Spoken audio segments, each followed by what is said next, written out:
In every city, there are places that feel wrong, not dangerous, just wrong. Buildings where the air feels heavier, streets where the temperature drops for no reason, corners where even the bravest person walks a little faster. In Seattle, there's an apartment building on Pine Street that's been empty for 6 years. Not abandoned, empty. The power still runs, the water still flows, but no tenant stays longer than 3 weeks. This is the story of apartment 4E and what happened to the last person who tried to live there. Her name was Sarah Winters. She was 32 years old, a freelance journalist who didn't believe in ghosts, hauntings, or anything she couldn't explain with logic. What you're about to hear has been pieced together from her journal entries, voice recordings on her laptop, and security camera footage from the building's hallway. Sarah Winters disappeared on September 23, 2024. Her apartment door was found locked from the inside. The windows were sealed. There was no other way out, but she was gone. And in the corner of her bedroom, the door that shouldn't exist was standing wide open. September 1st, 2024. Sarah Winters had been searching for an affordable apartment in Seattle for 3 months. Everything was either too expensive, too small, or in neighborhoods where car break-ins were a nightly occurrence. When the listing appeared for a 1-bedroom on Pine Street, $850 a month, hardwood floors, large windows, available immediately, she thought it was a typo. The landlord, a tired-looking man named Gerald Hoffman, met her at the building on a gray Saturday afternoon. The building itself was beautiful in an old-fashioned way. Built in 1923, red brick with an Art Deco entrance and original ironwork. "Why is it so cheap?" Sarah asked as they climbed the stairs to the 4th floor. Gerald hesitated. "Previous tenants didn't stay long. I'm required by law to tell you. There have been complaints about noises, strange occurrences. People get spooked." Sarah smiled. "I'm a journalist, Mr. Hoffman. I don't spook easily." "And that's what they all say," Gerald muttered. Apartment 4E was perfect. High ceilings, original crown molding, a kitchen with vintage tile. The bedroom was spacious with a large window overlooking the street. Everything was clean, freshly painted. Sarah walked through slowly, checking everything. The floors were solid, no water damage on the ceilings, the outlets all worked. "I'll take it," she said. Gerald pulled out a lease. "Before you sign, there's one rule. The bedroom closet, the door on the left side, the one with the old lock, don't open it." Sarah laughed. "Is that a joke? Do I look like I'm joking?" Gerald's face was gray. "That door stays locked. The key is lost. Don't force it. Don't try to open it. Previous tenants who messed with it, they didn't stay." "Or couldn't stay?" Sarah asked, her journalist instincts kicking in. "Does it matter?" Gerald slid the lease across the counter. "Those are the terms." Sarah signed. A locked closet door wasn't going to stop her from finally having affordable rent. September 3rd, 2024. First night. Sarah's journal entry, found later on her laptop. "Moved in today. The apartment is even better than I remembered. Spent the day unpacking, setting up my desk by the window. Took a break around 8 p.m. and finally checked out the infamous closet door. It's just a door. Old, heavy wood, painted over dozens of times. You can see the layers when you look at the edges. There's a vintage lock, the kind that needs a skeleton key. The door is on the left side of the bedroom closet, which is weird because when I went outside to look at the building, that wall should be exterior. There's no space for another room behind it. Structural oddity? Maybe. Spooky? Not really. Though I will say, the temperature near that door is noticeably colder. Probably just poor insulation. This is a 100-year-old building. Gerald is superstitious. That's fine. I'll respect his wishes and leave it alone. I've got better things to do than break into a closet." That night, Sarah slept deeply for the first time in weeks. The apartment was quiet. The street below barely made a sound. She woke at 3:17 a.m. to a noise. Not loud, not violent, just a sound that didn't belong. Tap. Tap. Tap. 3 soft knocks, coming from inside the bedroom. Sarah lay still, listening. Her eyes adjusted to the darkness. The street lamp outside cast orange light through the window, creating long shadows across the floor. Tap, tap, tap. It was coming from the closet. Sarah turned on her bedside lamp. The room flooded with warm light. Everything looked normal. She got up, walked to the closet, and opened it. Her clothes hung neatly. Her shoes were lined up on the floor, and on the left side, the locked door stood silent and still. She pressed her ear against it. Nothing. "Old building," she whispered to herself. "Pipes. Settling. Normal." She went back to bed. At 3:32 a.m., she heard it again. Tap, tap, tap. And then something new. A voice. Faint, like it was coming from very far away. A woman's voice, saying something Sarah couldn't quite make out. Sarah grabbed her phone and opened the voice recorder app. She walked to the closet and held the phone near the locked door. For 30 seconds, nothing. Then, clear as day, a woman's voice. "Please, it's so dark in here." Sarah's hand shook. She stopped the recording, backed away from the closet, and spent the rest of the night on the couch with every light in the apartment turned on. September 5th, 2024. Sarah's journal entry. I've been researching the building's history.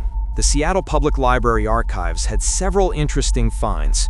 One, the building was constructed in 1923 by the Rothwell Development Company. In 1952, a tenant in apartment 4E, a woman named Dorothy Keene, was reported missing. She was 28 years old, a school teacher. Her apartment was found locked from the inside, windows sealed, no signs of forced entry. She was never found. In 1978, another tenant, Michael Voss, disappeared under identical circumstances. Locked apartment, no signs of struggle, gone. In 2018, a tenant named Lisa Chen lasted 11 days before breaking her lease. She told the landlord she heard voices coming from the walls. She claimed something was trying to get her to open a door that led somewhere wrong. There are other incidents, but records get fuzzy. The building changed ownership 4 times. Each time, apartment 4E had the highest turnover rate. I should be scared. Instead, I'm fascinated. This is a story. This is exactly the kind of thing I became a journalist to investigate. I recorded the voice I heard. I've played it back dozens of times. It's real. It's not pipes. It's not my imagination. Someone or something is behind that door. Tomorrow, I'm gonna find a skeleton key and open it. September 6th, 3 p.m. Sarah found a vintage skeleton key at an antique shop on Capitol Hill. The owner, an elderly woman with sharp eyes, held it up to the light. "What are you opening?" she asked.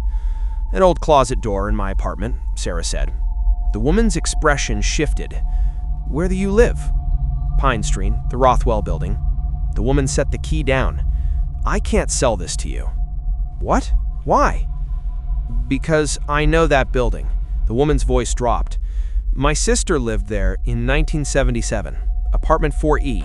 She told me about a door in the closet, a door that whispered. She opened it one night." "What happened?"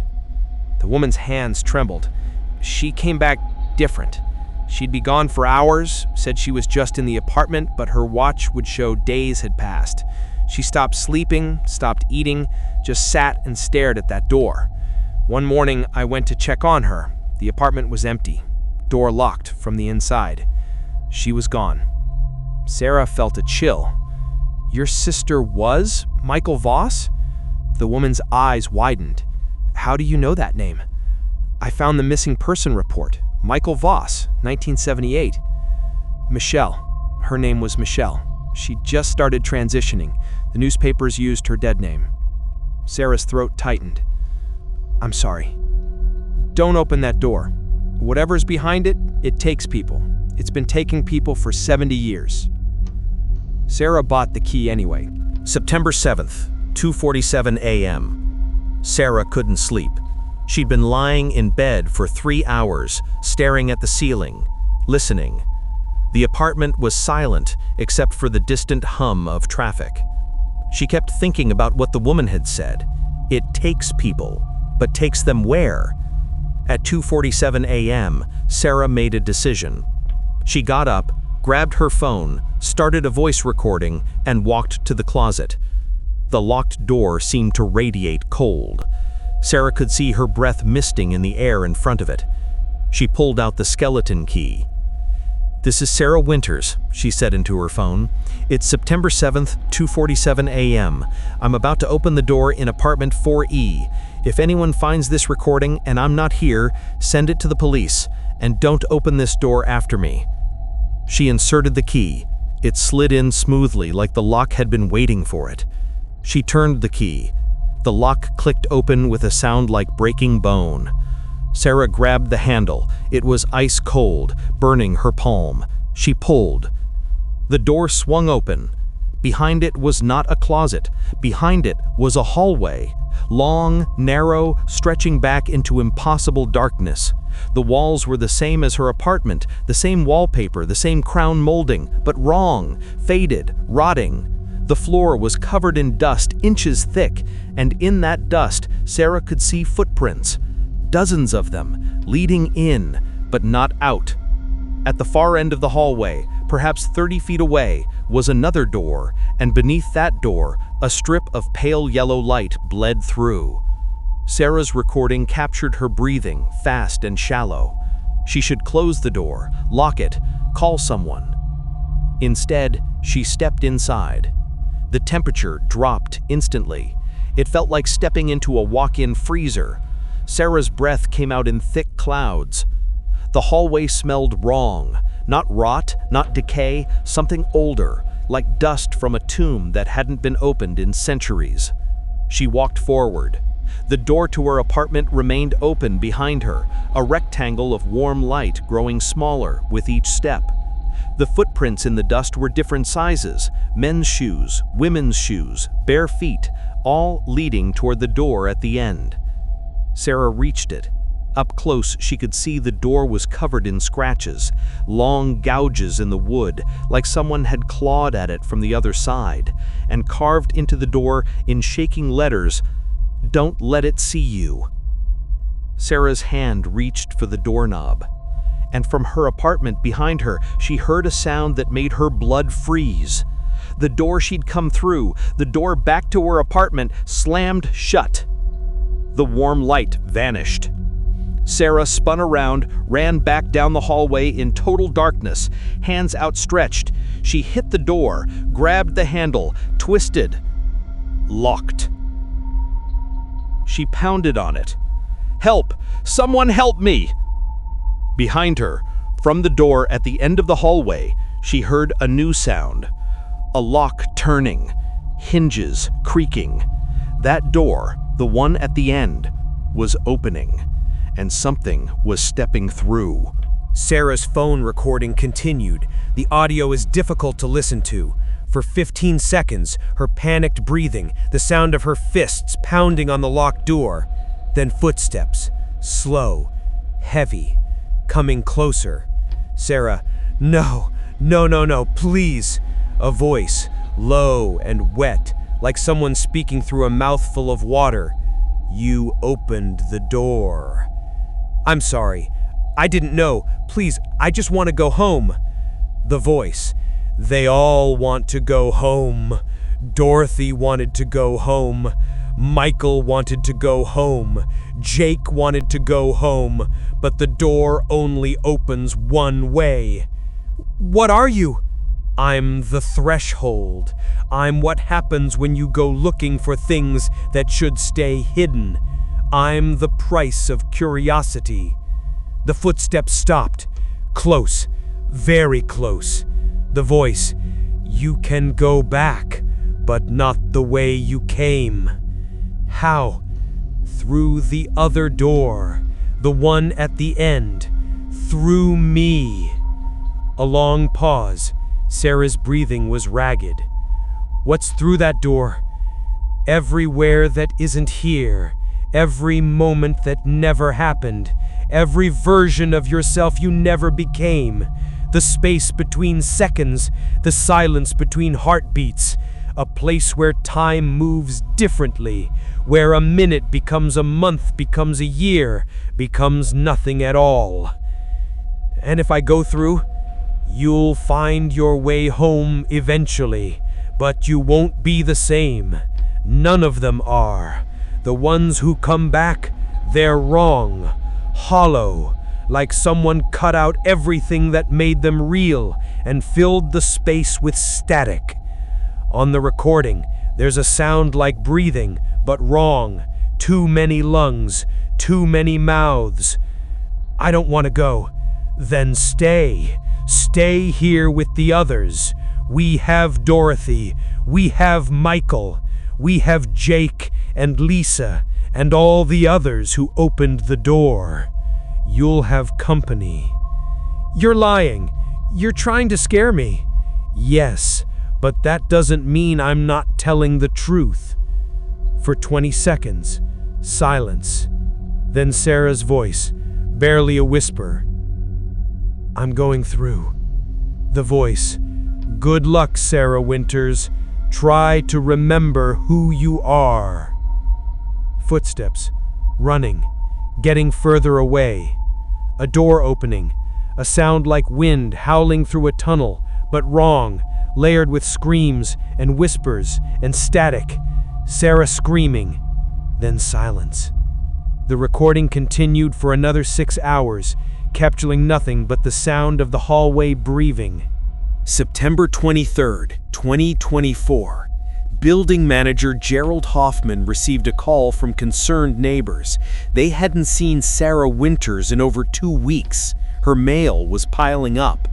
Gerald went to apartment 4E with the master key. He knocked. No answer. He opened the door. The apartment was empty, not abandoned, empty. Sarah's furniture was there. Her laptop sat open on the desk. Her clothes were in the closet. But Sarah was gone. The bedroom closet was open. The locked door was ajar, swinging slightly in a breeze that shouldn't exist. Gerald called the police. The police found Sarah's laptop, her journal entries, her research, her final voice recording.